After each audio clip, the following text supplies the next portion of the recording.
Freestyle the news.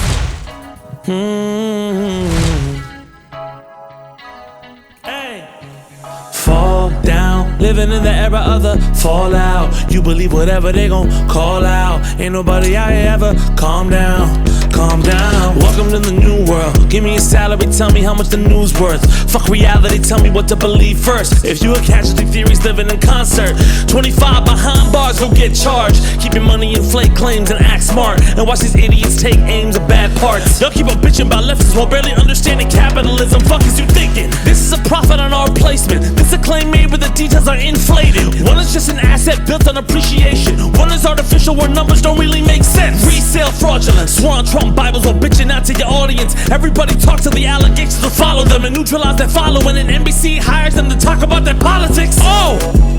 Hi Rona, half the anchors like what you calling them. Bye Rona. More drama here than Rebel with Sash Cohen. Exploiting the culture war for the board when they all voting like Clarence went on SCOTUS. And if a Paris don't seem okay for a few moments, and Donald got more time to pay what he still owes with the Bidens and cash heavy and better with New Poland. And Kennedy's new vice hates IVF, yo holy shit. What you thinking? Sauce like a chicken, no middle school, Insta or Twitter. While Olay been hitting, the posts keep on bitching and propping up grifters like Murdoch was Diddy. Hold up, Diddy? Here come 50, my man finally getting exposed. So rock money gon' go to whatever victims he owe. More bad press on his head than a movie from J-Lo. Whatever you say so, I don't know what you pay for. Jolene cover with sauce like Charlie with BB No. And that Twitch nudity next like a policy on your home out. Faster than a Draymond ejection, you gotta go. Real talk, married to the game like conjoined twins. This old verse new debates all spin. Hauled in, tell them when I'm beating their asses like Kendrick. The haters are only doing that to Eric Adams like oof.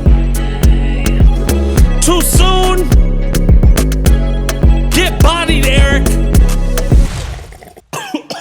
I was trying to do the sips tea thing.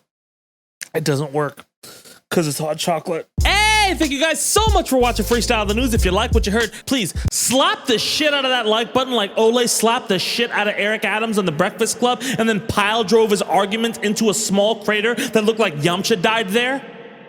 And then leave a comment on your favorite bar. That was a master class in how to hold somebody accountable. And especially coming from Olay. If you don't know who Olayami Olurin is, she's an incredible commentator, activist, attorney, personality. And she knows Charlemagne because she's more famous than me. They ask you how you are, you just have to say that you're fine when you're not really fine. But you just and was lucky enough to be invited onto The Breakfast Club and talk with Eric Adams. And by talk, I mean hold his feet to the fire. And listen, many times when activists square off against politicians, a lot of the politicians like to make them seem too excessive or too extra or way too animated. And Olay, who is dripping with personality, who's never shy about her opinions, who's very, very direct and talks that shit, didn't fall into any of the traps. She held Adams accountable. She threw him shade where she needed to. And Adams, multiple times in that interview, fell into his own trap and looked insecure.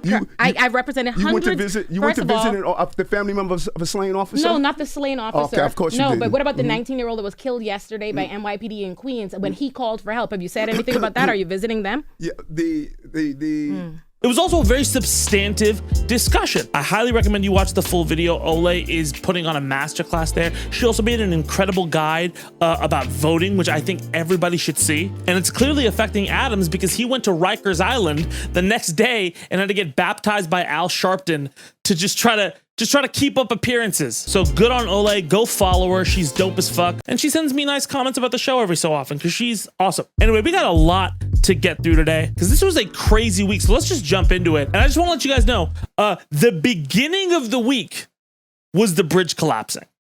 The Francis Scott Key bridge collapsing. That was the start. We started there. Coming off a week where everybody was like, I wonder if Kendrick and Cole are ever gonna be friends again. This is a week filled with so much happening and so much misinformation and conspiracy. Dude, I cannot tell you. It's just conspiracy week. And let's start with, again, the beginning of the week, the Francis Scott Key Bridge collapse. On early Tuesday morning, a cargo ship called the Dali hit the Francis Scott Key Bridge in Baltimore, causing it to entirely collapse, presumably killing 6 construction workers who were still on it and leaving dozens of cars in the river. Now, obviously, the footage was immediately arresting. You can see reactions from people of different angles saying, what the fuck is going on? This ship hitting the bridge and it's just tumbling like a bunch of sticks. And originally it was thought to be a mass casualty event, which was horrific. Thankfully, that wasn't the case, but again, it was still tragedy because those 6 workers did presumably die, and 2 of their bodies have been recovered as of this recording. Now, as for what actually made this happen, apparently the cargo ship, the Dali,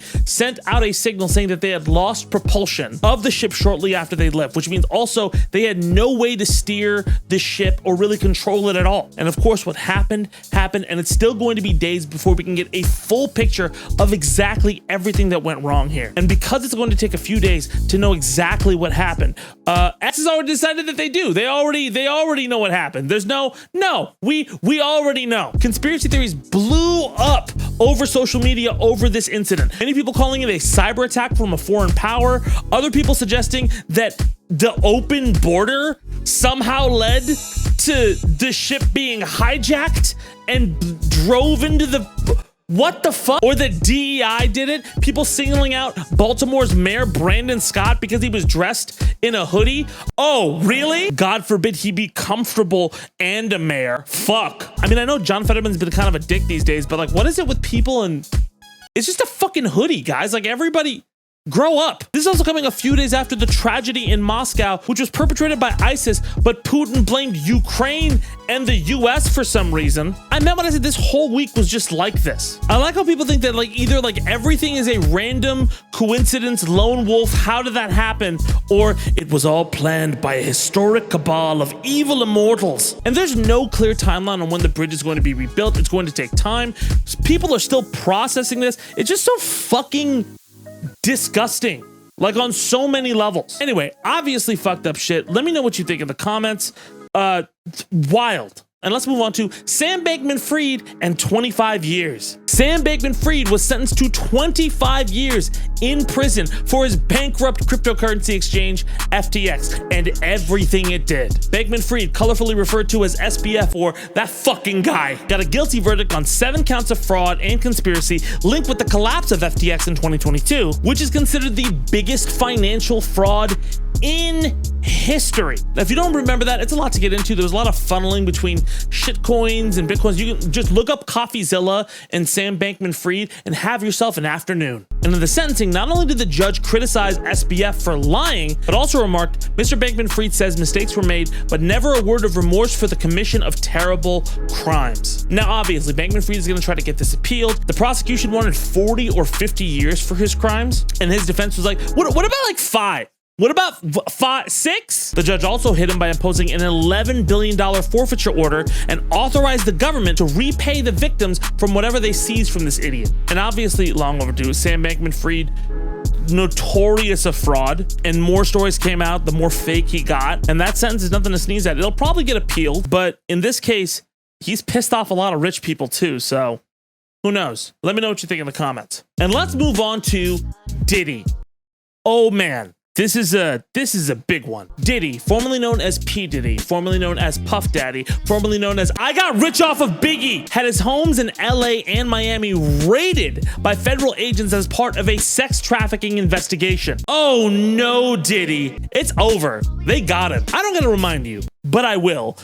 Diddy, aside from having all of these accusers come out of the woodworks and accuse him of horrific acts, was also implicated only like a few months ago in the killing of Tupac. Like a few months ago. Get him to the Greek is aged like that Gen Z person on TikTok who was trying to shit on millennials, but they look like they were 34. I don't know why I'm picking on them. I'm sorry. And this is all stemming from a lawsuit filed by Diddy's ex-girlfriend who accused him of trafficking, including abuse and rape and sexual slavery over a 10-year period. Also allegations that came out of Diddy having some pretty fucked up interactions with Meek Mill and Usher, with Usher saying like, hey, I saw some weird shit going on too in the press. Rodney Jones Jr., who produced the Love album, sued Diddy, saying that Diddy forced him to hire prostitutes and participate in stuff with them. Also, I'm not done. 50 Cent is jumping into this, saying he's going to fund a documentary on everything that Diddy possibly did. 50 even calling out his ex, whom he shares a son with, saying he's filing for full custody because of her alleged closeness with Diddy at some point. And look, there are multiple allegations of toxic work environment. I have professors back at Berkeley who have told me stories about Diddy just being fucking weird. Diddy obviously denies all of this and is going to fight for his name. Yeah, oh, okay. Honestly, the amount of allegations that are going on and the amount of people who have had weird interactions with Diddy over the years, and the amount of people who have accused Diddy of things like killing Tupac, these look pretty bad for you. Now again, that doesn't mean I like Suge Knight for all of you 90s rap beef heads out there. But yeah, man, I wouldn't put it past Diddy's a petty person, and these are all fucking horrible. And I hope he gets called out, and I'm sure him and R. Kelly are gonna have a lot to talk about in the future. Let me know what you think in the comments. We're making good time. Let's move on to Steven Crowder. Steven Crowder got hit with even more allegations, more problems piling up for this fucking guy. And after Candace Owens' very public conscious uncoupling from Ben Shapiro, it feels like a lot of the right-wing punditry are going through like a crisis. But look, if you haven't been keeping up with the whole Steven Crowder drama, let me get you up to speed. He's been accused of sexual harassment, abusive behavior, exposing himself to staff members, you know, normal grifter dickhead stuff. He's also going through a very public divorce in which his wife accused him of incredibly verbally abusive behavior. There was a video that surfaced a while back of him telling her that she needed to be a worthy wife and that he doesn't love her while she's 8 months pregnant. Someone was in it day in and day out, worthy of a wife, worthy? No, not as a wife. Well, the hits keep on coming because Jared Monroe, known to the Crowder fan base as Not Gay Jared, okay, accused Crowder of multiple things, including legally abusing him in a video he just posted. My former employer and his attorney argued I could not work in media anywhere in the world, and most certainly not in the United States for 2 years. This is not because I involuntarily signed some sort of non-compete in my original employment agreement. It was because they decided a non-solicitation clause that was in said original agreement would retroactively be interpreted as the broadest and strictest non-compete one could draft. And the accusations got worse about things like even claiming his Twitter as Crowder's team's intellectual property. Our employer even tried to claim my personal production equipment, gear I had owned for years prior to working there, as company property. After producing every receipt to validate my ownership, a vicious lie that I stole from the company was born and disseminated by my employer. Now, obviously, Crowder and all of that circle have come out against Jared, saying, hey, he signed a contract and he went against that contract, calling his former boss out. Crowder even addressed the allegations. I'm sorry, he didn't address the allegations. He sent his friend on air to address the allegations for him. Jared exposed his in professional settings to Steven. When they were at Wham Radio, he would expose himself in a way that only Steven could see, and then for an hour, Steven would have to sit there talking to people at the radio station about the business dealings of the show and not break. That's just fucking wild. Look, I have to say, I'm not like terribly surprised. Everything this guy espouses isn't conducive to a functioning working environment with other people. It just feels very antisocial and all about yourself. And those structures work if you're just really like gunning it, but they all falter at some point because that growth is at the expense of your workers' sanity and well-being. And honestly, for somebody who talks so much about his business and all these motherfuckers who make it like, oh, we're doing so well, for all of that, you guys really have very short-term goals and a lot of turnover in terms of your personalities over these years. But yeah, also, like, why send your fucking friend out to respond for you? Do you not no guts, my guy? This is a fucking weird move, dude. Anyway, that's my thoughts on it. Let me know what you think in the comments. Let's move on to our final story. Jon Stewart and this whole fucking fiasco that's been going on for the last few days. You know, you thought I was annoyed at the last Jon Stewart story. Oh man.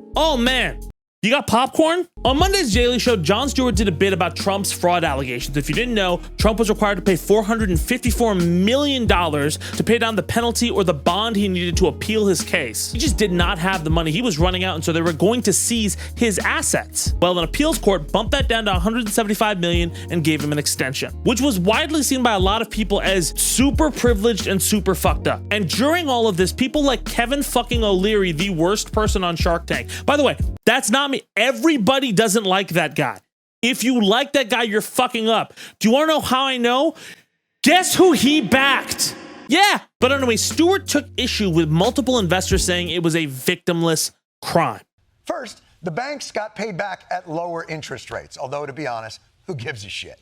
But second, money isn't infinite. A loan that goes to the liar doesn't go to someone who's giving a more honest evaluation. So the system becomes incentivized for corruption. Now again, just so you know, Donald Trump is accused of fraud, artificially inflating his assets in a way on financial documents to mislead people and gain a financial benefit. Things like listing his property bigger than it actually is. It turns out that for a decade, whenever Trump wanted to get a loan or make a deal, he would illegally inflate the value of his real estate. For instance, suggesting that his 11,000 square foot penthouse was a 30,000 square foot penthouse, I guess somehow including the sky in the calculation.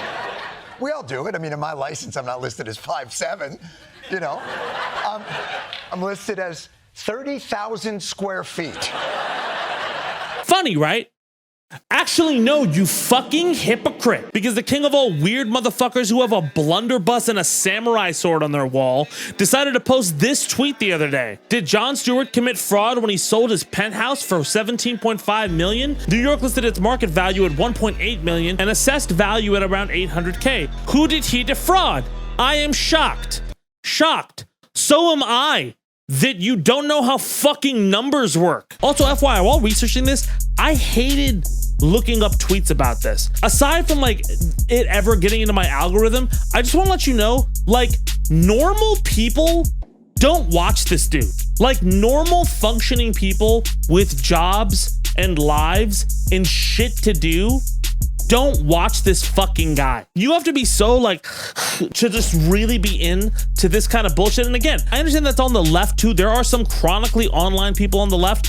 I know that I have a few people in my audience who are also online all the time, but I encourage people to go touch grass. If you're watching this dude, I don't think you have touched a blade of grass in like years. Just to let you know, the accusation that Jon Stewart sold his condo at a higher price than it was assessed is not the same as Donald Trump fraudulently filling out financial documents to inflate his assets. There's a difference between inflating your assets artificially to benefit yourself financially and selling something off at a profit. That's not the same argument that is being made. Now, I looked this up, and from a Newsweek article, Norm Miller, a real estate economist and emeritus professor at University of San Diego, assessed value does not equal market value. They don't necessarily increase assessed value nearly as fast or as much as the market values change. So the value you get a property assessed at in general is usually going to be lower